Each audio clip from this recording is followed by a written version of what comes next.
మన ప్రభువైన యేసుక్రీస్తు నామంలో మీ అందరికీ నా హృదయపూర్వకమైన వందనాలు. ఈ రోజు దేవుని జీవవాక్యము కీర్తనల గ్రంథం 1వ కీర్తన 5వ అధ్యాయము. నీతిమంతుల సభలో పాపులను నిలువరు. Psalms 1:5 Not sinners in the assembly of the righteous.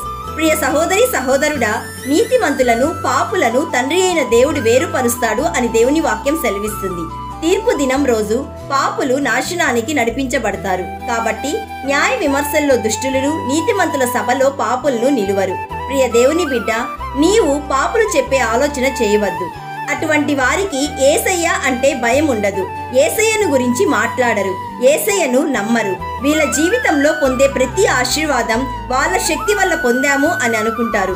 ఇటువంటి వాళ్ళు నిత్య శిక్షకును, నీతిమంతులు నిత్య జీవమునకును పోవుదురు. So my dear friend, Lord sits enthroned forever. He has established his throne for justice and he judges the world with righteousness. He judges the peoples with uprightness. కాబట్టి ప్రియ సహోదరి సహోదరుడా, నీవు పాపులతో చేరక, పాపుల మార్గంలోకి వెళ్ళక, దేవుని యొక్క నిత్య జీవ రాజ్యంలోనికి నీవు రావాలని, నీవు స్థిరపడాలని మేము ప్రార్థిస్తున్నాము. నమ్మిన వారందరూ ప్రార్థనలో ఏకీభవించండి. యేసయ్య, ఈ రోజు మాకిచ్చిన జీవవాక్యం బట్టి నిన్ను స్తుతిస్తున్నాము.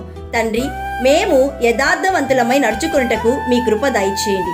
మేము విశ్వాసంలో స్థిరపరచబట్టకు మీ కృప దయచేయండి. ఈ రోజు జీవవాక్యం వింటున్న ప్రతి ఒక్కరూ, వారి కుటుంబాలు నీ నిత్య జీవ రాజ్యమునకు సిద్ధపడుటకు కృప చూపుమని న్యాయాధిపతి అయిన యేసయ్య నామంలో అడుగుచున్నాము తండ్రి. ఆమెన్. God bless you.